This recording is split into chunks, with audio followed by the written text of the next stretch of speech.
Buongiorno e benvenuti a questa edizione del nostro telegiornale. Vediamo subito i titoli.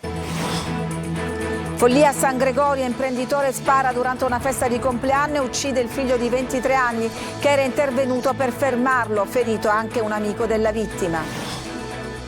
E caccia ai complici di Calvaruso, il giovane accusato della strage di Monreale, perquisizioni e ricerche nei quartieri Borgo Nuovo e Zen 2 di Palermo. Nel suo profilo TikTok, le serate con gli amici, la box e la pistola in tasca. Avola scenderà in piazza per dire no alla violenza tra i giovani. Le autrici dell'aggressione alla 14enne di origine africana sarebbero tutte ragazzini fra 12 e i 14 anni.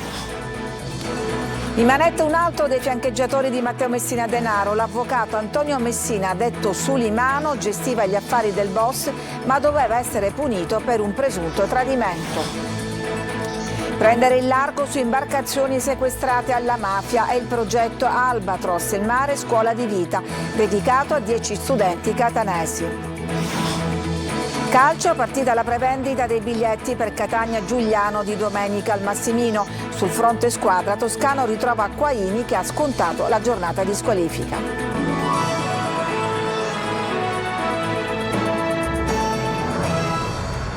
Follia a San Gregorio alle porte di Catania, imprenditore spara durante una festa di compleanno e uccide il figlio che era intervenuto per fermarlo, ferito anche un amico della vittima. Tonino De Mana.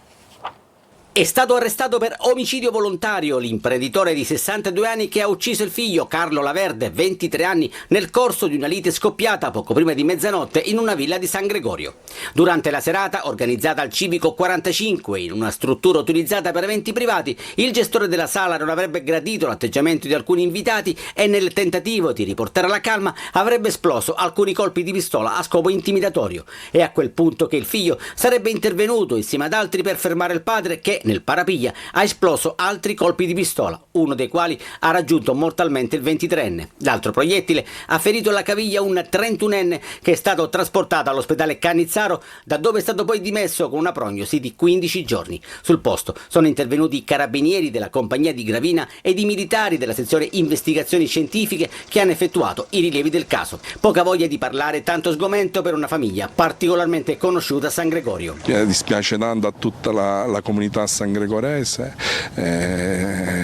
ci stringiamo in questo dolore. Ecco. Anche per l'omicidio di San Gregorio, così come a Monreale, un equipaggio del 118 è stato aggredito durante le operazioni di soccorso, danneggiata anche l'ambulanza. Episodio inaccettabile per il presidente Seus, Riccardo Castro, che per il 1° maggio ha annunciato uno sciopero di 3 ore. E veniamo a un'altra tragedia, la strage di Monreale. Caccia ai complici di Calvaruso, il giovane accusato di aver ucciso 3 giovani tra i 20 e i 23 anni, perquisizioni e ricerche nei quartieri Borgo Nuovo e Zen 2 di Palermo. Adelaide Barbagallo. Accusato di strage Salvatore Calvaruso la sera dell'inaudita violenza che ha portato alla morte di 3 giovani e il ferimento di altri 2 non era solo.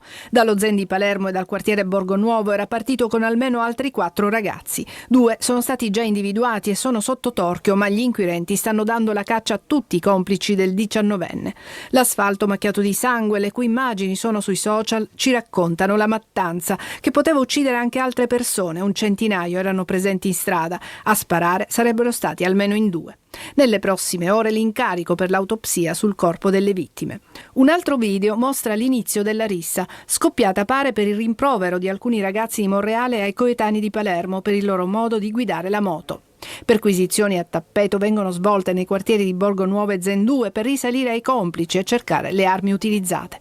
20 colpi esplosi ad altezza d'uomo. Subito dopo aver ammazzato Calvaruso era fuggito allo Zen 2. Ho fatto un macello, ha confidato all'amico che gli aveva prestato la moto. È successo il finimondo, ha detto, per poi dargli un ordine perentorio. Adesso vai dai carabinieri e denunci che ti hanno rubato la moto. Ma il cerchio su di lui si era già chiuso. Stasera a Monreale una fiaccolata per ricordare le vittime e per gridare ancora una volta no alla violenza. Spavaldo e violento, ecco chi è Salvatore Calvaruso, il killer di Monreale. Nel suo profilo TikTok, le serate con gli amici, la box e la pistola in tasca. Marco Gullà. Sicuro di sé, spavaldo, senza nessuna ambizione, basso di statura, occhiali, dai riflessi specchiati, baffetti curati. Salvatore Calvaruso, 19 anni compiuti il 1° febbraio, il criminale che ha spezzato le vite dei suoi coetanei, camminava con una semiautomatica in tasca. Tra i casermoni dello Zen era noto per aver fatto pugilato, praticato per anni e poi abbandonato nel 2022 per iniziare a lavorare come ragazzo delle consegne nella zona di Viale Strasburgo. Le serate con gli amici, qui lo vediamo assieme ad altri ragazzi dello Zen, foto che ovviamente è materiale per chi sta indagando sulla carneficina di Monreale. Questo il suo profilo TikTok, box, poster di Paolo Di Bala, cantanti neomelodici, fotografie di serate e di amici, alcuni perduti. Qualche precedente penale per furto, chi lo conosce lo descrive come un ragazzo dal carattere difficile, ma che comunque mai avrebbe immaginato che potesse commettere un fatto grave come quello di sabato notte. Allo Zen, come di consueto, nessuno vuole parlare dell'accaduto. Alcuni residenti ci minacciano e ci raccomandano di andare via. Contattiamo al telefono la mamma di Calvaruso. Ieri la donna aveva detto tra le lacrime di essere enormemente dispiaciuta per quanto successo, ma oggi non parla più e chiude la telefonata quando ci presentiamo. Un quartiere difficile che si chiude. Adesso è caccia ai complici e amici del 19enne.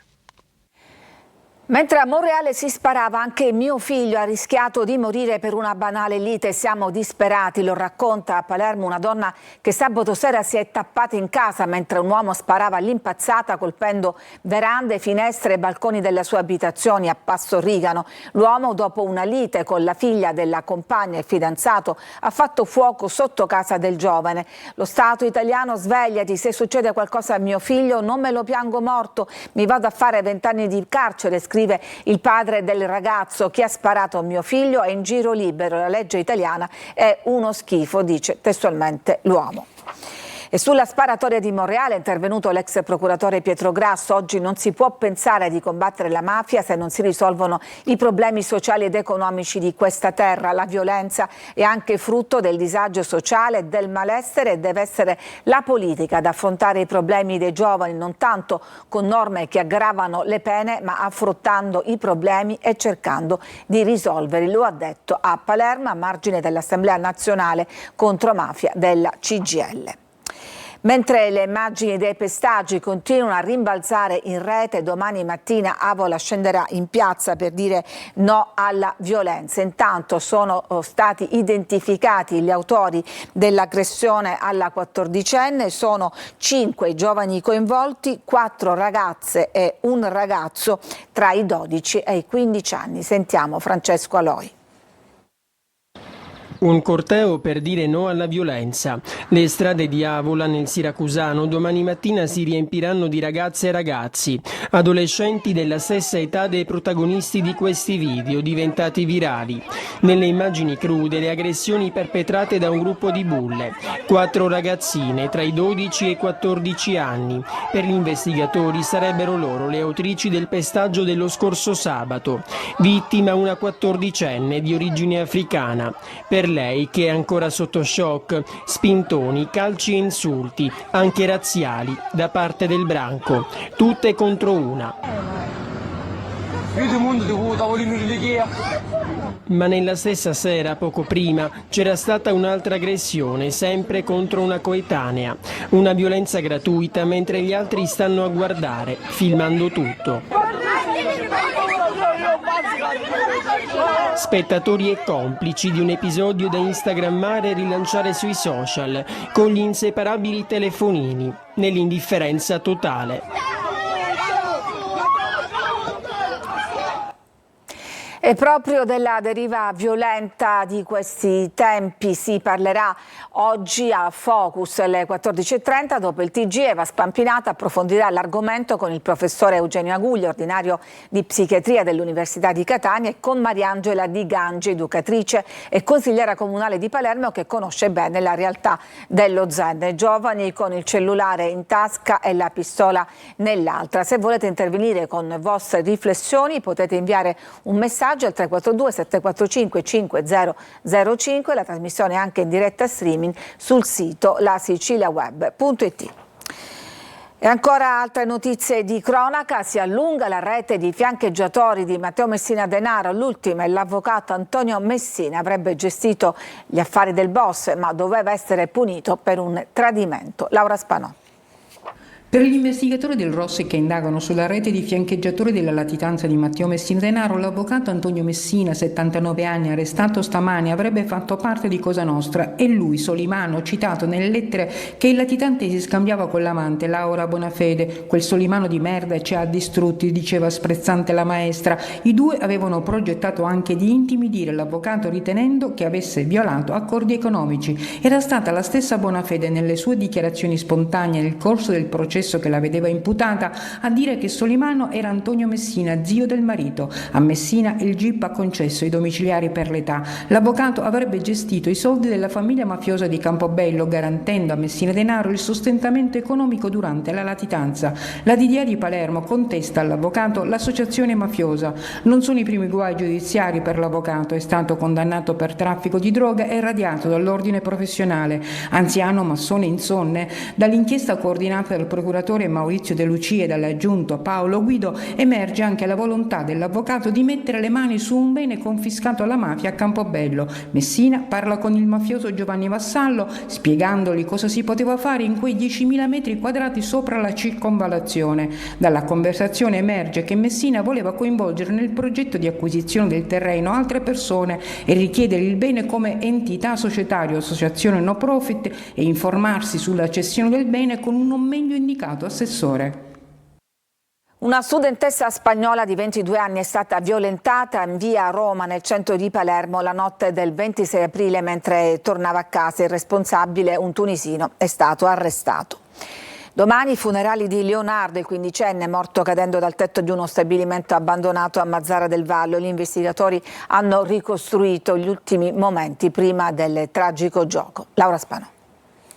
Si terranno domani alle 11 presso la Basilica Cattedrale di Mazara del Vallo i funerali di Leonardo Titone, il ragazzino morto cadendo dal tetto dell'ex stabilimento vinicolo sul lungomare San Vito. Gli investigatori hanno ricostruito che Leonardo, nella prima serata di sabato, insieme a un gruppetto di amici, aveva deciso di visitare l'opificio in disuso da decenni. Sarebbero riusciti a introdursi attraverso un varco fra le mura, nonostante diversi cartelli ne vietassero l'accesso perché pericoloso. Insieme a Leonardo l'amico Khalil, che sarebbe saltato per primo, cadendo però da una decina di metri. Più sfortunato Leonardo, che cadendo avrebbe sbattuto fatalmente la testa per poi finire addosso allo stesso Khalil, che si sarebbe fratturato la gamba destra. Sarebbe stato lui a chiamare con il telefonino il 118. Khalil si trova ricoverato all'ospedale dei bambini di Cristina di Palermo. Le sue condizioni non desterebbero preoccupazioni. Al funerale di Leonardo saranno presenti anche la mamma Tania Voigtman e la sorellina Noemi, che abitano in Germania.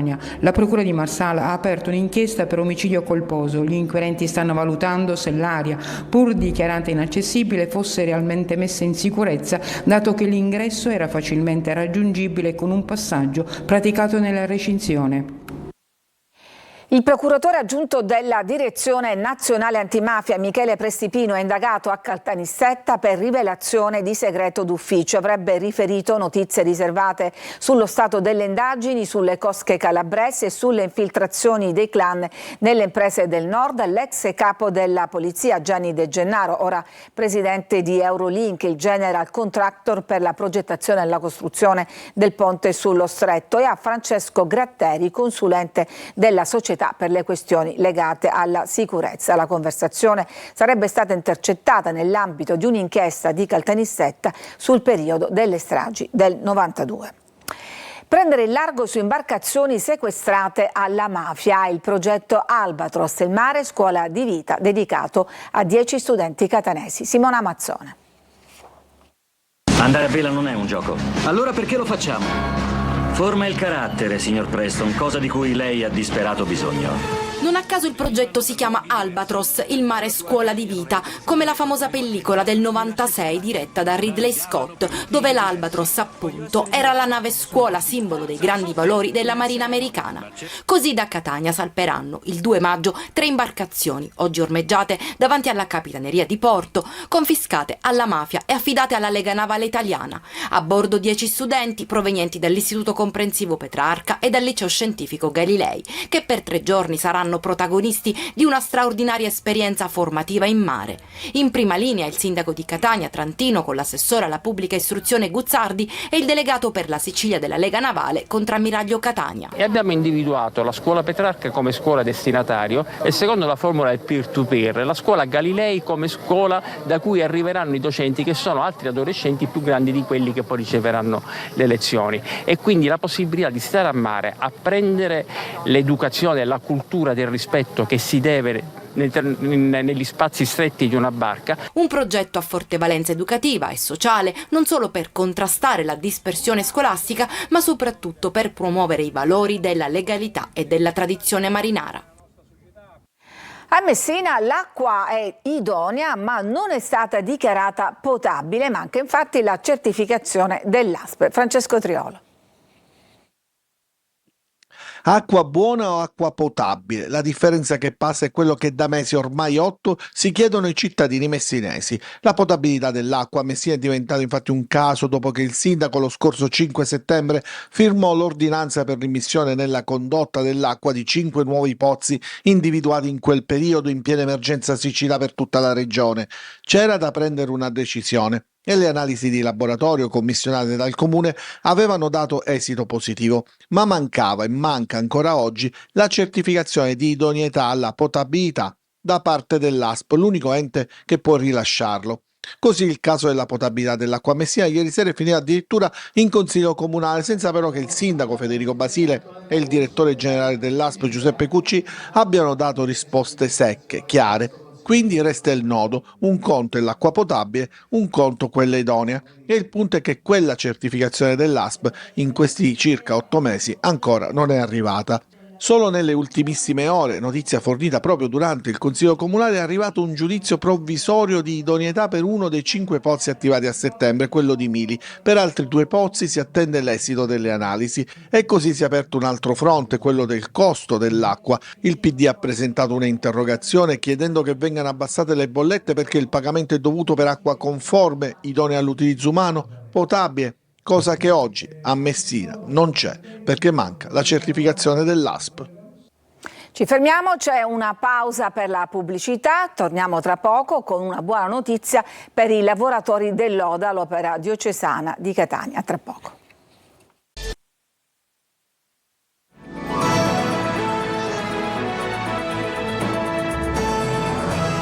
Stamattina, dopo mesi di proteste, sono stati pagati 3 stipendi arretrati ai dipendenti dell'Oda, ma resta la diffidenza. Luca Ciliberti. Da 6 mesi senza stipendio. Nel frattempo hanno trascorso il Natale, Sant'Agata e Pasqua arrabattandosi alla meglio per non far mancare nulla alle proprie famiglie. E poi non hanno mai smesso di lavorare nell'assistenza, anche ai disabili. Nelle ultime ore, dopo settimane di manifestazioni e pressioni verso gli enti preposti, i lavoratori dell'Oda, l'Opera Diocesana di Catania, hanno ricevuto il pagamento di 3 mensilità. Un primo passo verso la regolarizzazione, ma resta la diffidenza. Guarda caso, non sono le 4 mensilità promesse, ma sono 3. Continuiamo a giocare, vero? Continuiamo a prendere in giro questa gente che si lamenta, che reagisce, che manifesta perché viene continuamente calpestato la propria comunità. Nei giorni scorsi anche l'arcivescovo di Catania, Luigi Renna, aveva provato a rasserenare gli animi, ma neppure le sue parole sono servite per fermare la protesta. L'assemblea sindacale infatti continua sotto la sede di Viale Libertà. Per dovere di cronaca, la Fondazione Oda non è di proprietà dell'arcidiocesi, ma è un ente ecclesiastico civilmente riconosciuto sul quale l'arcivescovo di Catania esercita il potere canonico di vigilanza. Domani torna un gol per la solidarietà allo Stadio Massimino di Catania. Attori, cantanti, giornalisti e VIP scenderanno in campo contro il bullismo. Simona Mazzone. La 17ª edizione di Un Gol per la Solidarietà è uno degli eventi più attesi dell'anno. Si scende in campo domani mattina allo Stadio Massimino di Catania con un messaggio diretto alle nuove generazioni, una partita contro il bullismo. Sì, il progetto nasce per quello nel 2004, negli anni si è evoluto e ci piace raccontare che è un giusto mix di sport e spettacolo finalizzato a un aspetto sociale, ma anche una bellissima festa per la città di Catania. Tanti volti conosciuti ai VIP che si affronteranno in campo. È un format format trasversale, tantissimi gli artisti presenti e gli ospiti presenti in campo, e quindi praticamente il risultato sarà che vedremo sugli spalti tantissimi genitori, ragazzi, tante persone che verranno ad assistere a questa grandissima festa per la città di Catania. L'evento vedrà schierate le formazioni della Nazionale Artisti TV e stelle dello sport, delle All Star Sicilia, del Dream Team e della Nazionale Giornalisti. Confermata tra gli altri la presenza attesissima, soprattutto dalle nuove generazioni, del cantante Luke 3, direttamente da Amici di Maria De Filippi. Chi volesse prendere parte all'evento cosa deve fare?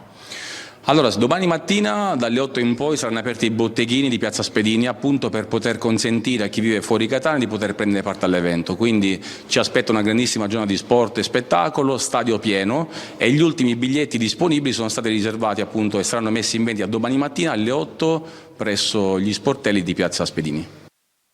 Sempre al Massimino domenica si giocherà a Catania-Giugliano, ne parliamo tra poco dopo la pubblicità.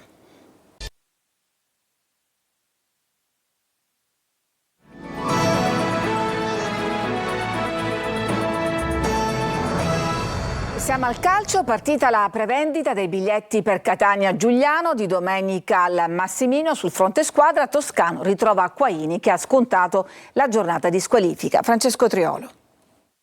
La prima tappa di avvicinamento al playoff di domenica sera al Massimino contro il Giugliano è stata a Cosenza. Ieri lì il Catania ha svolto il suo primo allenamento settimanale, reduce dalla trasferta vittoriosa del giorno prima a Potenza. Una seduta di scarico per chi ha giocato al Viviani, una più intensa, quasi 2 ore per gli altri. Oggi Toscana ha concesso al gruppo il giorno libero, ma la testa è già al match di domenica sera. Il tecnico sostanzialmente avrà tutti a disposizione, rientra Quaini dopo la squalifica, sono già recuperati Beders e Guglielmotti. Sono state inoltre azzerate le diffide di Dini, Jimenez, Guglielmotti e Frisenna, mentre il Giuliano dovrà fare a meno di 2 giocatori squalificati, l'attaccante Padula e il centrocampista Peluso. Intanto è partita oggi la prevendita per la gara di domenica organizzata dalla Lega con il supporto del club rossazzurro. Sino a giovedì è prevista una prelazione per i possessori dell'abbonamento che potranno confermare il proprio posto al Massimino, lo stesso della stagione regolare. Contemporaneamente è partita anche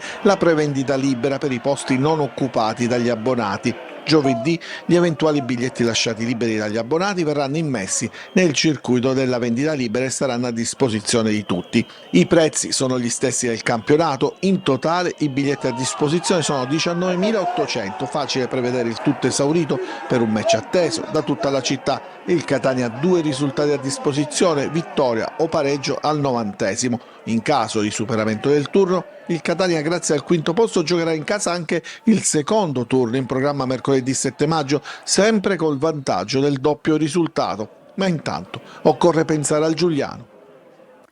Ed è tutto per questa edizione, l'informazione torna alle 19, vi lascio adesso al Focus condotto da Eva Spampinato. Un buon pomeriggio.